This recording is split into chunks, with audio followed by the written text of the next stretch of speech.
Bismillahirrahmanirrahim. Assalamualaikum warahmatullahi wabarakatuh. Innal hamdalillah nahmaduhu wa nasta'inuhu wa nastaghfiruh wa na'udzu billahi min shururi anfusina wa sayyiati a'malina wa yahdihillahu fala mudilla lah wa man yudlil falan tajida lahu waliyan mursyida. Asyhadu an la ilaha illallah wahdahu la syarika lah wa asyhadu anna Muhammadan abduhu wa rasuluhu la nabiyya ba'dah. Sallallahu alaihi wa ala alihi wa ashabihi ومن سار على نهجه واكتفى بأثره إلى يوم القيامة أما بعد.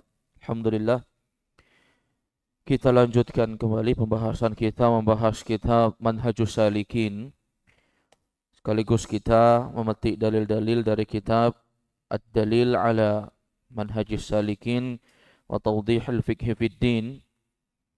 Insyaallah kita akan membahas terkait dengan rincian tata cara salat di malam hari ini. Ini bagian yang ketiga. Setelah terakhir kita membahas terkait dengan bacaan-bacaan salat yang disirkan, perkara yang dijaharkan, itu sudah dibahas terkait dengan salat-salat yang terdiri atau didirikan di malam hari seperti salat maghrib, isya dan subuh. Kemudian salat yang lainnya itu disirkan, kecuali salat Jumat, salat Aid, salat gerhana, salat minta hujan, ini dikeraskan. Sekarang kita masuk di dalam buku Ad-Dalil ala Manhajus Salikin, dalil-dalil dari kitab Manhajus Salikin. Tepatnya di halaman ke-75 dari buku cetakan Dar Ibnul Jauzi. Di halaman ke-75 di poin ke-87, Asy-Syaikh Abdurrahman bin Nasir As-Sa'di rahimahullah berkata, "Tsumma yukabbiru lirruku'." Setelah itu seorang ruku. Setelah dia melakukan dari bacaan setelah surah Al-Fatihah, dia ruku. Artinya apa? Ini disebutkan tsumma yukabbir. Dia bertakbir lirruku, untuk ruku. Ini namanya takbir apa ini? Dari baca surat berpindah ke ruku, mengucapkan Allahu Akbar. Ini takbir apa namanya? Takbir. Kalau takbir awal memulai salat, takbiratul ihram. Kalau takbir perpindahan namanya apa? Takbir intiqal. Takbir intiqal. Ruku ini salah satu rukun dari rukun salat yang apabila seorang lupa atau sengaja, kayak ini bisa merusak salatnya. Ma'asyiral muslimin a'azakumullah. Berikutnya Rasulullah SAW, atau berikutnya di sini Syekh menyebutkan di poin ke-87, wa yadha'u yadayhi 'ala rukbatayhi. Dan ketika seorang ruku itu, yadha'u yadayhi, dia meletakkan kedua telapak tangannya 'ala rukbatayhi, tepat berada di atas kedua lutut. Tepat berada di atas kedua lutut. Nah, ini ada dua cara diajarkan oleh para ulama terkait dengan kaifiyat ruku. Meletakkan dua telapak tangan yang bagian sini, ini dua-duanya diletakkan di bagian lutut. Dan ini ada dua cara. Yang pertama, kita mesti mengetahui bahwa ketika meletakkan itu harus dengan cara merenggangkan jari. Jadi jarinya itu tidak rapat seperti ini, tapi direnggangkan sehingga ketika jari itu renggang, itu lebih mencengkram kedua lutut. Yang pertama. Yang kedua, posisi tangannya ini. Ya, ini jari jelas dijarangkan, direnggangkan. Kemudian posisi tangan ini, posisi tangan tidak lurus seperti ini. Dia tidak lurus, tapi agak bengkok sedikit. Ya, agak bengkok seperti ini. Sehingga posisi tangan itu bukan lurus seperti ini ketika memegang lutut, tetapi agak bengkok sedikit. Nah, ini datang dari riwayat-riwayat sebagaimana para sahabat menjelaskan tentang hal tersebut. Para sahabat menjelaskan tentang hal tersebut. Kemudian berikutnya, wa yaj'alu ra'sahu hiyala dhahrihi. Setelah itu dia menjadikan kepalanya hiyala ra'sihi, itu sejajar dengan punggungnya. Kepala sejajar dengan punggung. Ini bisa dipahami ketika seorang ruku itu, maka dia mengusahakan untuk kepalanya itu sejajar dengan punggung. Artinya dia tidak menghadap ke bagian atas dan juga tidak menghadap ke bagian bawah. Sebagaimana disebutkan dalam hadis Aisyah radhiyallahu anha. Di dalam hadis Aisyah radhiyallahu anha, Rasulullah SAW, kata Aisyah, kana yastaftihu shalah bit takbir. Rasulullah sallallahu alaihi wasallam beliau membuka salat itu dengan takbir. Beliau membuka salat dengan takbir. Wal qira'atu bi alhamdulillahirabbil alamin, dan beliau membaca alhamdulillahirabbil alamin.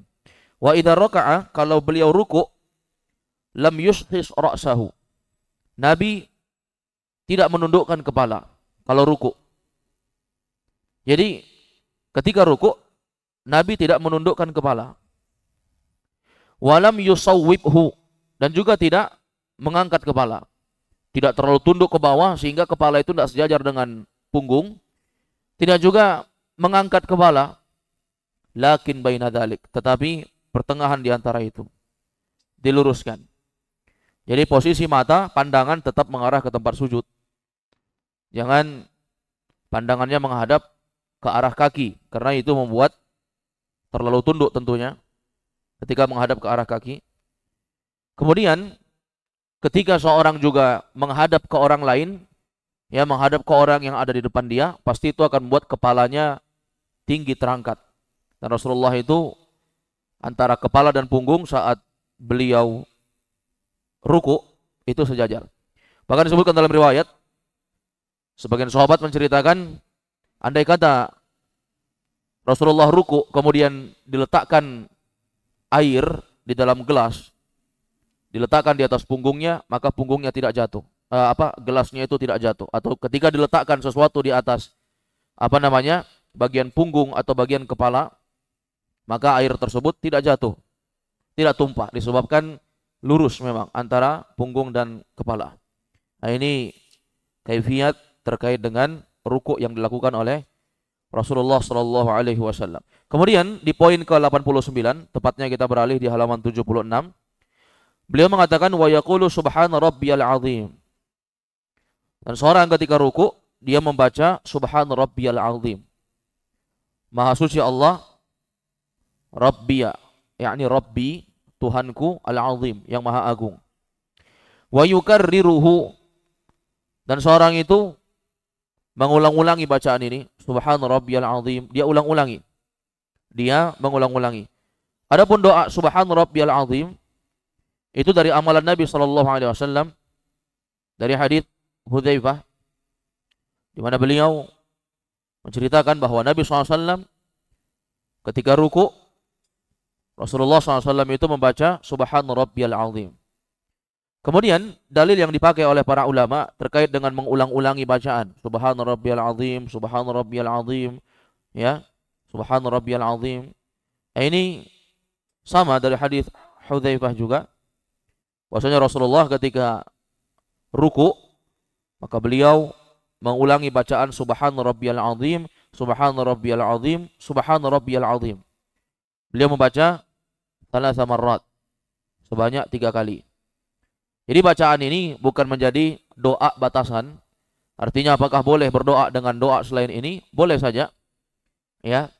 Sebagaimana yang beliau sebutkan di poin ke-90. Wa in qala ma'a dzalika hala ruku'ihi wa sujudihi subhanakallahumma rabbana wa bihamdika allahumma ighfirli fahasan.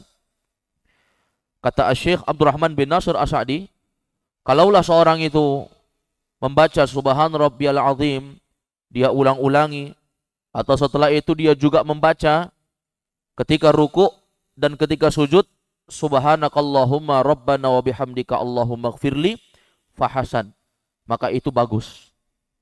Jadi kalau kita lihat dari pendapat Syekh Abdurrahman bin Nasir As-Sa'di di buku ini, beliau itu menggabungkan antara dua doa ya yang datang dalam riwayat yang berbeda. Kalau hadis subhana rabbiyal azim itu hadis Hudzaifah radhiyallahu anhu. Kalau hadis subhanakallahumma rabbana wa bihamdika Allahumma ighfirli, ini hadis Aisyah. Jadi beliau berpendapat, ini ijtihad beliau, ya, pendapat yang beliau simpulkan bahwasanya ketika seorang membaca subhan rabbiyal azim, maka lebih bagusnya kata beliau dia tambahkan lagi subhanakallahumma rabbana wa bihamdika Allahumma ighfirli. Paham prakteknya nih? Subhan rabbiyal azim, ya, boleh dibaca, dia ulang-ulang. Kemudian setelah itu dia juga menambah dengan bacaan subhanakallahumma rabbana wa bihamdika Allahumma ighfirli. Kata beliau kalau digabungkan fahasan, maka bagus. Tapi ini ma'asyiral muslimin azakumullah, kita bisa melihat ya, ini dua riwayat yang berbeda. Artinya apa? Satu hadis dari sahabat Hudzaifah.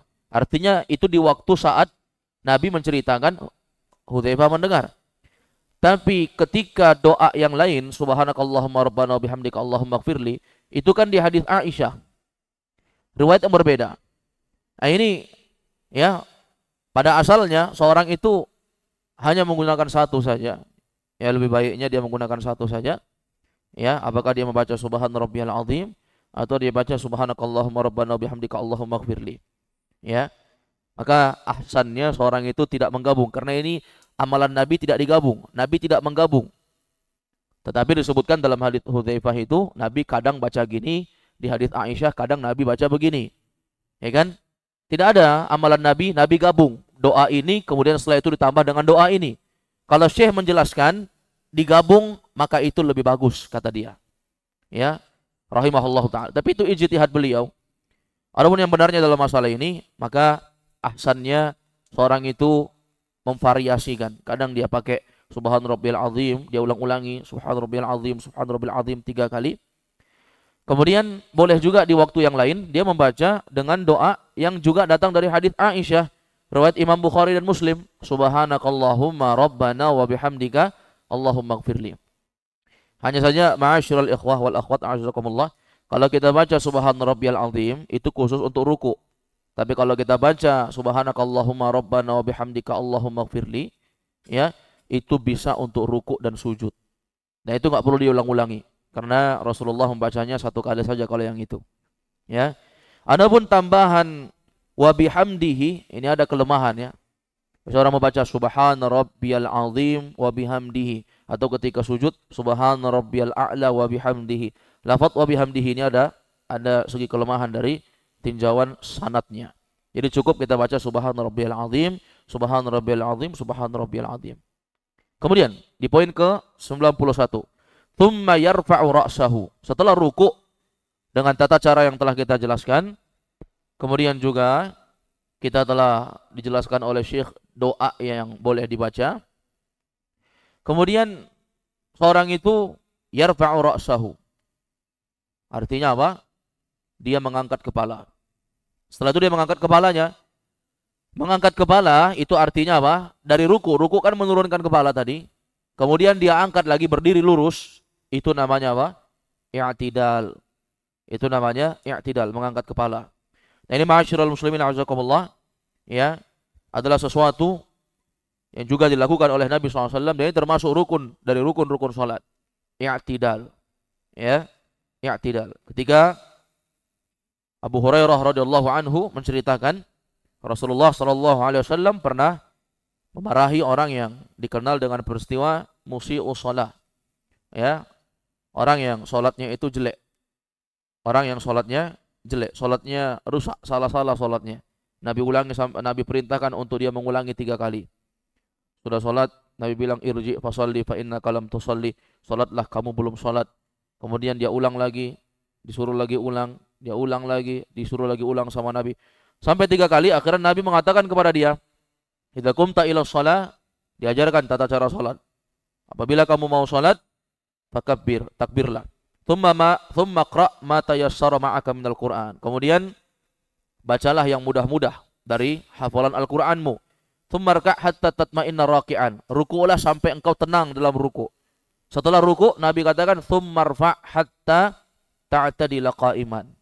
Sampai engkau betul-betul lurus. Jadi setelah ruku' itu angkat kepala, lurus berdiri kembali, namanya i'tidal, itu rukun. Itu rukun salat. Nah, Rasulullah SAW itu mengatakan thumma rfa' hatta ta'tadila qa'iman.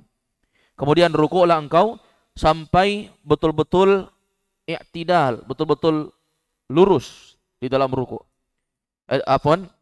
Kemudian angkatlah kepalamu, i'tidallah sampai betul-betul lurus berdiri.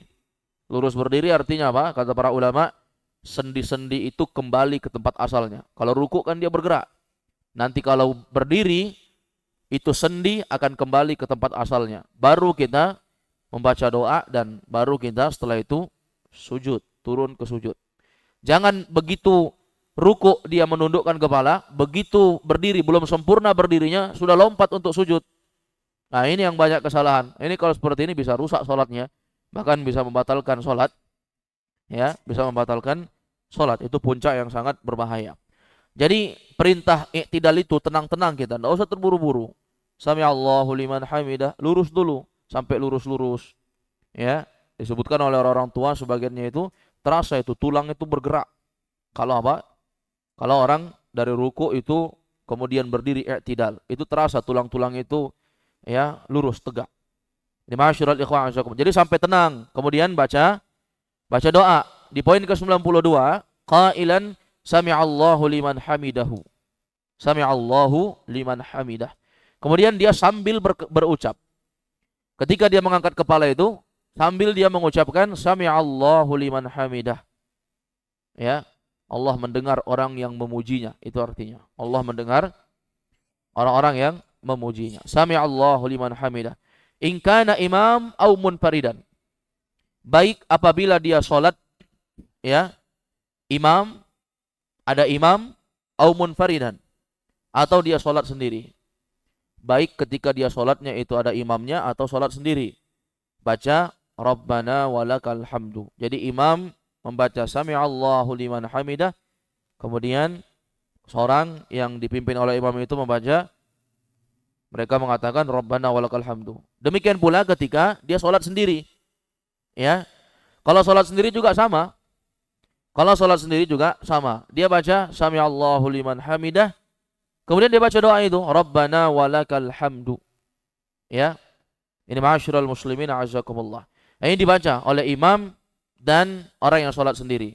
Jadi imam juga baca nih. Imam baca sami'allahu liman hamidah. Ya.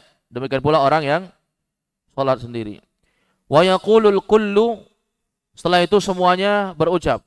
Apa doanya? Rabbana walakal hamdu hamdan katsiran thayyiban mubarakan fih mil'as sama' wa mil'al ardi wa mil'a ma syi'ta min syai'in ba'du. Ini doa yang panjang. Ya, tapi seorang membaca Rabbana walakal hamdu itu sudah cukup. Rabbana walakal hamdu itu sudah cukup. Ada 4 kaifiat membaca doa ketika i'tidal ya. Ada 4 kaifiat yang warid datang dari Nabi. Yang pertama, doa yang tadi kita baca, Rabbana walakal hamdu. Ini pertama. Kaifiat kedua, dia tidak memakaikan huruf waw. Rabbana lakal hamdu tanpa waw. Sudah? Ini yang kedua. Yang ketiga, ditambahkan Allahumma. Allahumma Rabbana walakal hamdu. Ada Allahummanya. Yang keempat, pakai Allahumma tapi tidak ada wawnya. Allahumma Rabbana lakal hamdu. Ini bisa, 4-4-nya ini bisa dipakai. Ya, bisa untuk dipakai. Ini ma'asyiral muslimin a'azakum. Adapun ketika seorang menambah hamdan katsiran thayyiban mubarakan fi, ini sunnah saja, diperbolehkan. Mil as-sama wa mil al-ardi wa mil ma syi'ta min syai'in ba'du. Ini juga dari tambahan yang diriwayatkan oleh Imam Al-Bukhari dan Muslim dari hadis Abdullah bin Abi Aufa radhiyallahu anhu. Baik, ini ma'asyiral muslimin a'azakumullah. Setelah dia i'tidal dan membaca doa Rabbana walakal hamdu atau doa yang tadi telah kita jelaskan, di poin ke-94 kata beliau, "Tsumma yasjudu 'ala a'dha'is sab'ah." Setelah itu dia sujud di atas 7 anggota. Ya, 7 anggota. Sujud di atas 7 anggota maksudnya apa? Ketika sujud harus terpenuhi dan terkena lantai 7 anggota badannya itu. Kama qala Nabi SAW, sebagaimana Nabi SAW bersabda. Kata Nabi, umirtu an asjuda ala sab'ati a'zum. Aku diperintahkan untuk sujud di atas 7 tulang. Aku diperintahkan untuk sujud di atas 7 tulang, kata Nabi. Ini maksudnya 7 anggota tubuh. Apa itu? Yang pertama, alal jabhah. Aku diperintahkan untuk sujud di atas jabhah. Jabhah itu artinya kening. Ya, jabhatun, kening. Wa asyara biyadihi ila anfihi. Ketika Nabi SAW mengatakan aku diperintahkan yang pertama untuk sujud di atas kening, jidat, ya. Kemudian Nabi berisyarat hidung, jidat dan hidung, jidat dan hidung. Ini menunjukkan apa? Ketika sujud, jidat menempel di lantai di tempat sujud, hidung juga harus menempel. Ketika hidungnya tidak menempel, maka berarti ada kesalahan di dalam sujudnya dan bisa berefek fatal, sholatnya nanti tidak sah.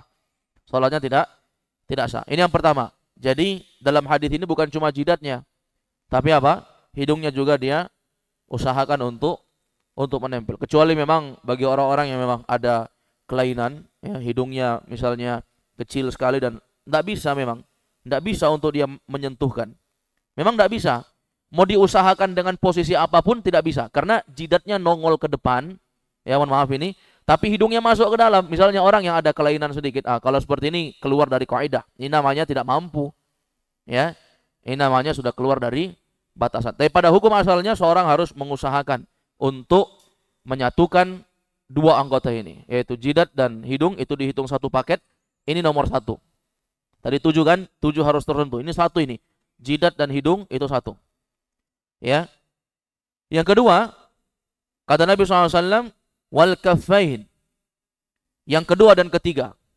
Ya, yang kedua dan ketiga ini sekaligus, yaitu telapak tangan kanan dan telapak tangan kiri. Tadi ini sudah 1 paket. Di bagian wajah tadi ada jidat dan hidung, 1, 2, 3, yaitu telapak kanan dan telapak kiri, tangan. Nah, itu harus nyentuh, nggak boleh tangannya diangkat begini. Ada anak-anak kadang-kadang main-main mau ngelatih kepala katanya. Kalau kita pakai tangan nanti enggak hitam di sini. Jadi mau cepat hitam nggak usah pakai tangan. Tangannya diangkat saja, langsung nyentuh. Nah, ini nggak sah sujudnya, bisa batal sholatnya ini. Jadi harus telapak tangan itu menyentuh.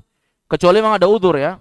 Misalnya hancur ini tangannya bagian sini, mungkin terseret dengan aspal, jatuh dari motor, naudzubillah, sehingga luka dua-duanya ini. Nggak bisa nyentuh, berbahaya. Ya, sakit kalau tersentuh. Lalu seperti ada udzur namanya. Kalau ada udzur, ya jelas yang namanya udzur itu keluar dari kaidah asal. Keluar dari kaidah asal. Jadi yang 2 dan 3 tadi 2 telapak tangan. Kemudian yang keempat dan yang kelima, kata Rasulullah, warrukbatain, dan 2 rukbah. Rukbah artinya lutut, dan 2 lutut. Ya, orang sujud pasti lututnya ini sudah dipastikan. Kalau tangan tadi mungkin saja dia angkat, tapi kalau lutut, ya, ini bukan sujud namanya. Kalau ada orang yang sujud tapi lututnya nggak nyentuh, berarti nungging namanya, bukan sujud. Sujud ya lututnya menyentuh. Ya, lutut kanan dan lutut kiri. Makanya dihitung itu adalah poin 4 dan 5. Kemudian yang ke-6 dan yang ke-7 yaitu wa atrafil qadamain. Dan ujung kaki kanan dan ujung kaki kiri. 2 ujung kaki. Ujung kaki ini kaki, ya, ujungnya, ujung jempolnya itu dia harus menyatukan. Nggak boleh dia angkat kakinya itu. Ada orang begitu, ya, sholat sengaja memang dia angkat-angkat kakinya itu. Nggak sah. Ya, nggak sah. Kecuali memang ada udzur. Ya, apakah sakit atau dia memang tidak bisa, baru di situ ada udzur. Kalau tidak, maka dia harus sujud di atas 7 anggota tadi. Jadi jelas ini ada 7. Yang pertama apa tadi? Dahi dan hidung. Yang kedua apa? 2 dan 3 langsung 1. Telapak tangan kanan 2, telapak tangan kiri 3. Kemudian 4 dan 5 apa? 2 lutut kanan dan kiri. Kemudian 6 dan 7 ujung kaki. Jadi kaki itu harus nempel di lantai, jangan diangkat-angkat. Ada juga kebiasaannya orang itu kalau sujud selalu kakinya diangkat, dia gesek-gesek. Ini penyakit, ya, penyakit. Kalau sudah kebiasaan itu selalu begitu. Ada juga orang seperti itu. Perhatikan saja dari keumuman masyarakat. Kalau kita sholat di masyarakat umum, kadang setiap orang itu ada aneh-anehnya. ada yang lain-lain yang nggak biasa dilakukan orang, kita menyaksikan itu. Nah, ini bisa berefek fatal nanti dari sholatnya. Kemudian kita beralih di halaman 78 dari buku Ad-Dalil ala Manhajis Salikin, cetakan dari Ibnul Jauzi. Di halaman ke-78, poin ke-95. Wa yaqulu subhana rabbiyal a'la. Ya, ketika sujud, seorang itu mengucapkan doa subhana rabbiyal a'la. Agak-agak mirip dengan doanya ruku ya. Ruku subhana rabbiyal azim. Al-azim artinya agung, besar. Al-a'la tinggi. Al-a'la tinggi. Berarti subhana rabbiyal a'la, maha suci Rabbku yang maha tinggi. Nah, ini ma'asyiral muslimin a'azakumullah. Ya. Juga datang dari hadis Hudzaifah. Hadis Hudzaifah. Ini ma'asyiral ikhwan a'azakumullah. Kemudian di poin ke-96 atau tadi ketika seorang sujud, dia juga boleh baca doa yang panjang tadi ya, hadis Aisyah yang diriwayatkan oleh Imam Al-Bukhari dan Muslim. Dia boleh baca subhanakallahumma rabbana wa bihamdika Allahumma ighfirli. Kalau dia membaca subhana rabbiyal a'la, ini juga diperbolehkan, dan dia mengulang-ulanginya juga diperbolehkan, tetapi tidak ada tambahan wa bihamdi. Sama ketika ruku dan sujud tidak ada tambahan wa bihamdi, karena ya tambahan riwayat wa bihamdi itu ada kelemahan dari segi sanadnya. Kemudian setelah itu thumma yukabbir. Setelah dia sujud, dia bertakbir. Takbir apa namanya ini? Takbir apa? Sudah lagi sujud, naik takbir. Takbir intiqal, takbir perpindahan antara sujud ke apa? Ke apa? Ke duduk di antara dua sujud. Enggak berdiri ya, nanti batal sholatnya. Karena sholat itu satu sholat sujudnya berapa? 2 kali. Jadi duduk di antara dua sujud ya. Dan itu bertakbir ya, Allahu Akbar. Bukan sami Allahu liman hamidah, hati-hati. Ya, sami Allahu liman hamidah itu hanya untuk apa? Ketika seorang bangkit dari ruku menuju i'tidal. Adapun selain itu maka seorang bertakbir. Di poin ke-97, beliau mengatakan wa yajlisu ala rijlihil yusra wa yansibul yumna wa huwal iftirash. Ketika duduk di antara dua sujud, bagaimana posisi duduknya? Kata beliau, dia menduduki ala rijlihil yusra. Dia menduduki kaki kirinya. Ya, anggap aja ini kaki, ya ini tangan kiri saya, anggap saja ini kaki. Dia duduk di sini. Kaki kanannya ngapain? Wa yansibul yumna, menancap. Kaki kiri diduduki, kaki kanan menancap. Ya. Dan menancap itu jamaah menancap, ya, yang namanya menancap itu bukan disimpan. Apaan ya, begini ya. Ada orang yang kakinya begini. Ini namanya bukan menancap, diletakkan. Menancap itu apa? Seperti ini. Jadi ketika posisinya ini kaki kiri diduduki, ya. Kaki kanan menancap, itu tertekuk jari-jarinya, jari-jarinya lurus menghadap ke depan. Jangan dia simpan pasti posisi kakinya begini. Ini namanya nggak ditancapkan. Sudah, jadi dia menancap, ditekuk jari-jarinya sebisa mungkin, dan jari-jarinya itu lurus menghadap ke arah kiblat. Menghadap ke arah kiblat. Ini ma'asyiral muslimin azakumullah. Jadi itu kaifiat di dalam duduk di antara dua sujud. Kaki kiri diduduki, kaki kanan menancap. Dan ini disebut kata beliau wa huwal iftirash. Ini disebut dengan duduk iftirash. Itu disebut dengan duduk iftirash. Ini yang dilakukan oleh Nabi SAW di dalam hadis Abu Humaid As-Sa'idi. Abu Humaid As-Sa'idi. Apabila beliau duduk di antara dua sujud, maka beliau duduknya seperti ini. Kemudian di poin ke-98, kata beliau, wa yaf'alu dzalika fi jami'i jilsatis shalah illa fit tasyahhudil akhir fa innahu yatawarraq bi ay yajlisa 'alal ardi wa yukhrija rijlahul yusra minal khalfil ayman. Minal khalfil ayman. Sekarang antum perhatikan, beliau mengatakan wa yaf'alu dzalika fi jami'i jilsatis shalah. Seorang itu melakukan duduk iftirash. Duduk iftirash itu bagaimana? Pantatnya menduduki kaki kiri, kaki kanan tertancap. Itu namanya duduk iftirash. Dan dia melakukan duduk seperti itu fi jami'i jilsatis shalah. Di semua posisi duduk di dalam sholat. Semua posisi duduk. Semua posisi duduk di dalam sholat, dia duduknya duduk iftirash illa, kecuali fit tasyahhudil akhir. kalau seorang tasyahud akhir. Berarti tasyahud awal duduknya bagaimana? Duduk iftirash. Kecuali kalau tasyahud akhir, fa innahu yatawarrak, maka dia duduk tawarruk. Duduknya duduk tawarruk. Bagaimana duduk tawarruk? Bi ayyajlisa 'alal ardi, dia duduk di atas tanah. Maksudnya apa? Pantatnya langsung menempel di atas tanah. Wa yukhrija rijrahul yusra minal khalfil aiman. Dan kakinya yang sebelah kanan, ya, dia duduk di atas di atas tanah. Wa yukhrija rijrahul yusra. Sementara kaki kirinya itu, ya, masuk minal khalfil aiman, di bawah kaki kanan. Paham ini? Pantatnya langsung menempel ke lantai. Kemudian kaki kirinya masuk di bawah kaki kanan. Kaki kanan tetap dalam posisi menancap. Ya, dalam posisi menancap. Tapi kaki kirinya masuk di bawah. Ini ada dua kaifiat ya, Ada yang di bawah sekali, menempel di lantai kaki kirinya, tapi dia tetap berada di bawah kaki. Ada juga posisi yang dia dijepit.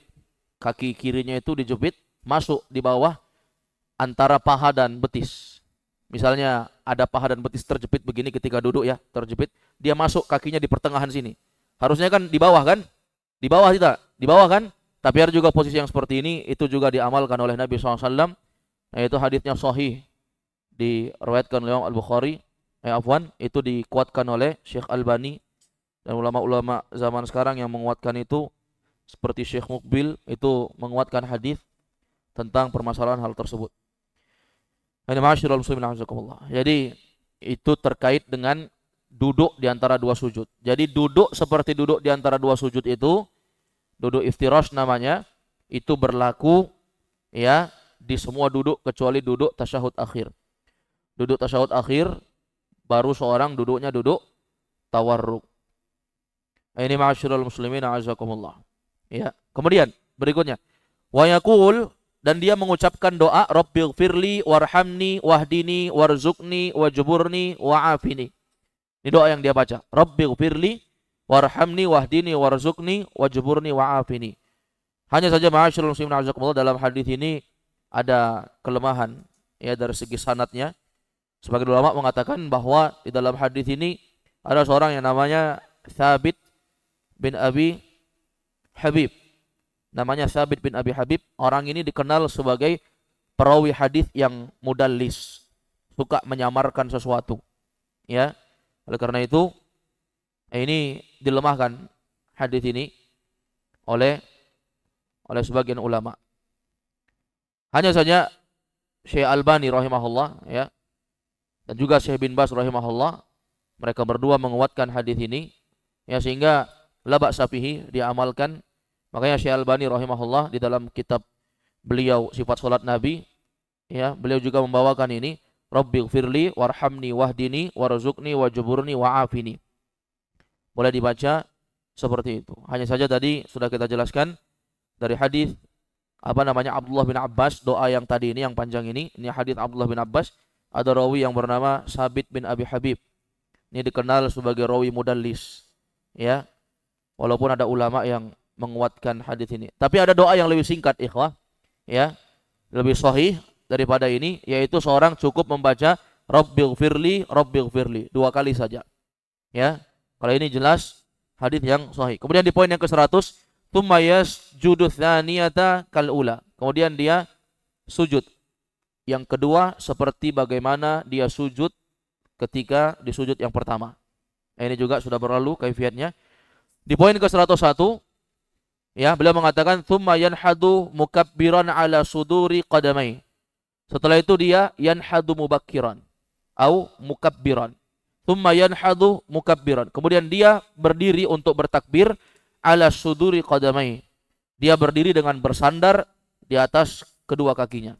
Ya, dia berdiri di atas kedua kakinya untuk naik ke rakaat berikutnya. Di halaman 80 102, wa yusalli raka'atan tsaniyata kal ula. Setelah itu dia salat di rakaat yang kedua sebagaimana rakaat pertama.